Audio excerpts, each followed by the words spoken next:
जय हिंद दोस्तों, स्वागत है आप सभी का आपके अपने चैनल स्टडी स्टैक पर। देखिए दोस्तों, आज के इस वीडियो में हम लोग जो आपने थंबनेल पे ये क्वेश्चन देखा है ना, 2 की पावर 3n इक्वल टू 8 की पावर 2, ये सॉल्व करना सीखेंगे कि भैया इसको कैसे सॉल्व किया जाता है। तो देखो मेरे भाई, क्वेश्चन दिया है 2 की पावर 3n बराबर 8 पे पावर 2 है। इसमें हमें क्या करना है, n का मान बताना है। तो देखो बिल्कुल सिंपल, एकदम मक्खन तरीका से आपको सिखाएंगे ना, मजा ही आ जाएगा आपको। ये देखिए, सबसे पहले चलिए हम इसको सॉल्व करना सीखते हैं। ये ABCD 4 ऑप्शन दिए हैं। अगर आपको इसमें से किसी का मतलब आंसर पता है आपको कि सही आंसर क्या होगा, तो कमेंट करके जरूर बताएं, और अगर नहीं पता है तो चुपचाप वीडियो को शांति से देखें। अब देखिए क्या दिया है आपका क्वेश्चन में, दिया है 2 की पावर 3n बराबर 8 की पावर 2। अब भैया ध्यान से देखते जाना, एकदम बहुत ही बढ़िया तरीके से मैं आपको सिखाने वाला हूँ, ठीक है।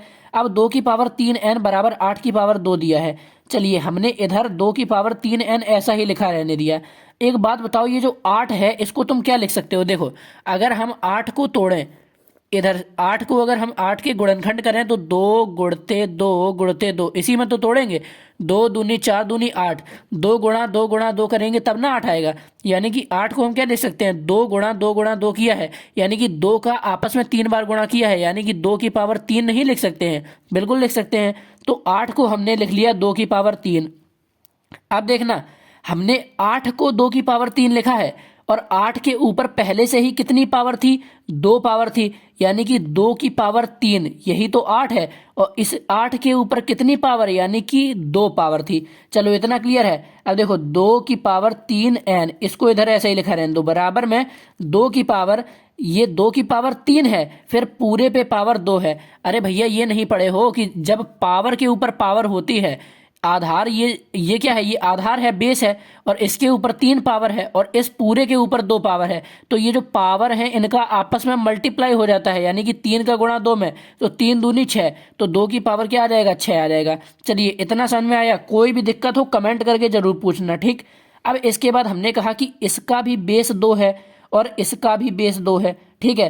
तो भैया हमने रूल पढ़ा है कि जब बेस सेम हो, क्या भैया, जब बेस सेम हो तो उसके ऊपर जो पावर होती है वो भी बराबर होती है।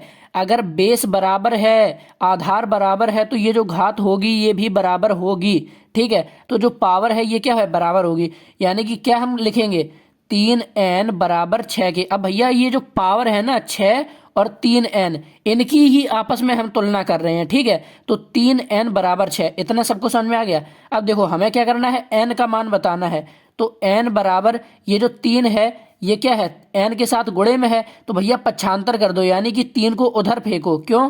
क्योंकि हमें तो n का मान निकालना है। तो n का मान निकालना है तो इस साइड केवल n रहेगा, जो भी इसके साथ होगा उसको हम क्या, बराबर के दूसरी तरफ फेंक देंगे। तो 3 को जब हमने इधर फेंका तो 6 के बटे में ना चला जाएगा। क्यों? क्योंकि 3 यहाँ पर क्या है, n के गुणे में है, तो 3 जाएगा 6 के बटे में, तो 6/3 आ गया। अब 3 एकम 3, 3 दूनी 6, यानी कि n बराबर क्या आ गया, 2 आ गया। तो यही क्या है आपका आंसर, यानी कि आपका ऑप्शन नंबर जो सी है ये राइट आंसर है। अगर दोस्तों आपको ये वीडियो समझ में आ गया, अच्छा लगा है, तो वीडियो को कीजिएगा एक लाइक, और ऐसी वीडियोस अगर आप रोज चाहते हैं तो हमारे चैनल को कर लीजिएगा सब्सक्राइब। अब मिलते हैं आपसे नेक्स्ट वीडियो में, तब तक के लिए धन्यवाद, बाय बाय, टेक केयर।